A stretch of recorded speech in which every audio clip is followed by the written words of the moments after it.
Guys, it is going down this weekend at UFC 292 as Sterling defends his belt against Sugar Sean O'Malley. And my partners at DraftKings are offering an incredible deal for all new customers who sign up using my promo code Sonnen. New customers can bet just $5 on any of this weekend's fights and receive $150 in bonus bets instantly. You can even use your bonus bets on DraftKings same fight parlays for a shot at an even bigger payout. Combine multiple bets together from the same fight, including number of rounds and method of victory. Remember, DraftKings is the only place where you can bet same fight parlays. If sports betting is not yet available in your state, don't worry. You can still join in all the fun with DraftKings Daily Fantasy. So click on the link below and download the DraftKings Sportsbook app right now. Chito Vera. Why is he here?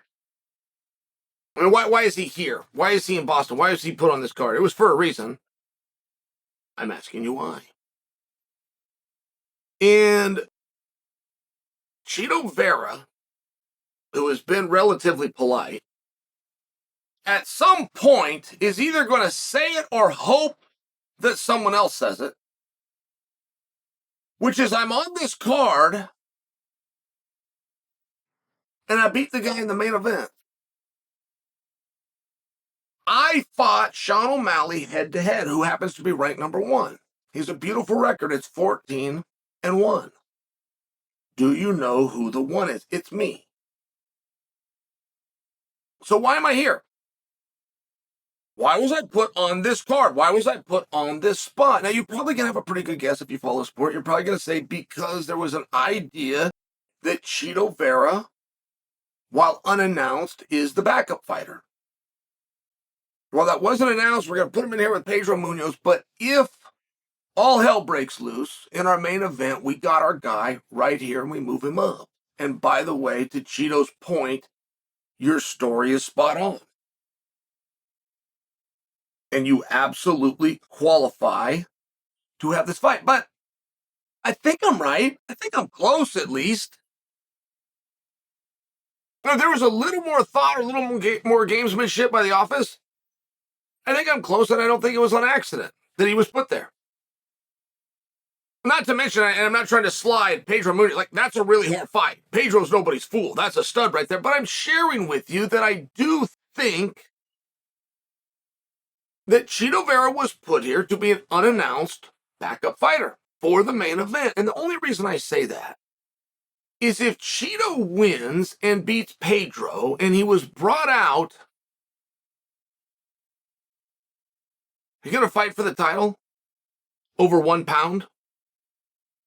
And if one guy that's supposed to be scratch weight of 135 comes in at 136, Chito's up. But if that 1 pound doesn't happen, Chito's not up. It would seem as though we've made it very clear to the audience, that we made it very clear to the competitors. If he's in a position that he could fill in and fight for the world championship, then with a victory, his position is even stronger,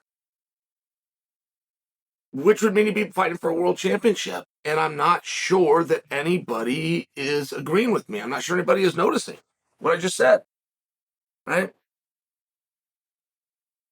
Sandhagen and Rob Font, I love that fight. If I'm in the minority, then I'll be in the minority. But I thought Sandhagen showed a whole new wrinkle that now everybody's got to worry about, right? I mean, you sit down, you watch enough footage on the guy, you come up with a pretty good game plan. Whether you can go out there as an athlete and exploit or deal with it is very different. But to come up with a plan and then Sandhagen throws this at you, I thought it was great. And I think a lot of people look at him as a number 1 contender. I think that that's fair and reasonable.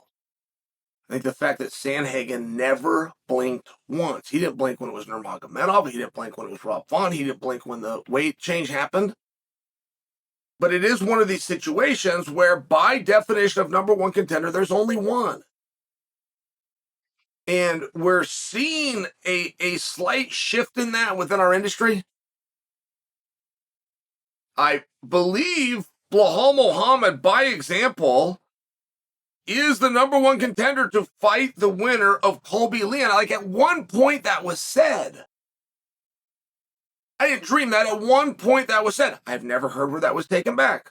I haven't seen anybody come after Blahal. I haven't seen Blahal in a big hurry to get booked. There could be something going on behind the scenes. I openly admit that I wouldn't know.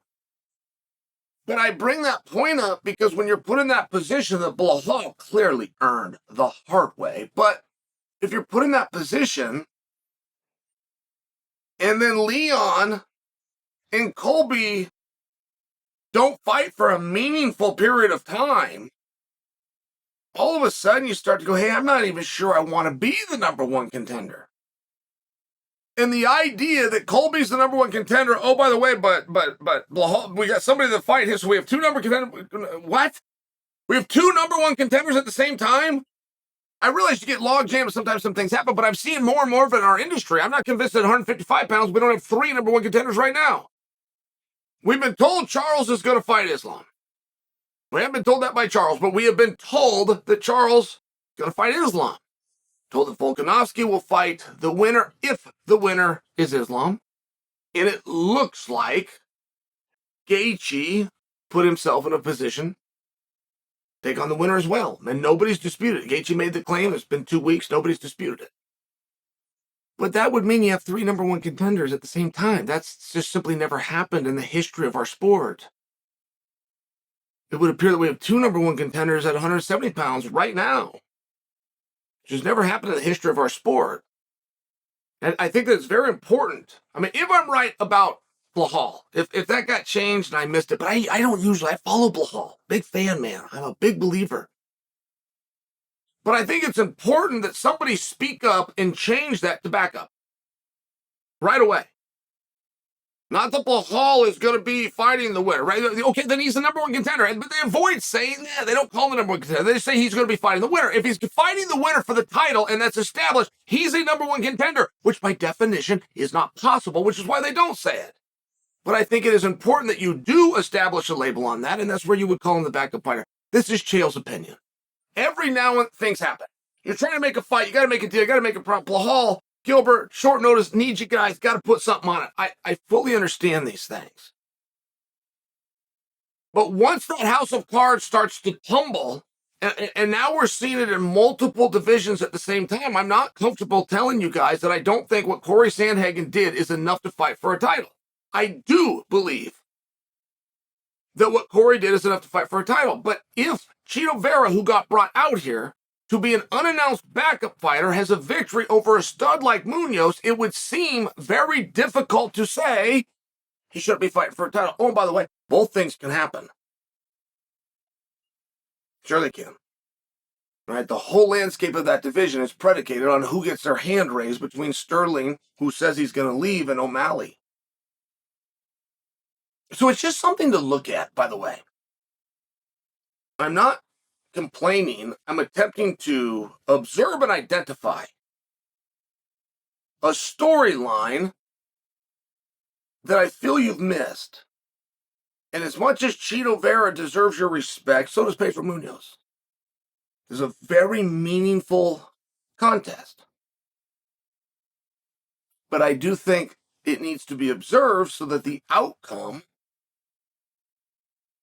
can give the guy a little bit of a bounce, which is what promotion is all about.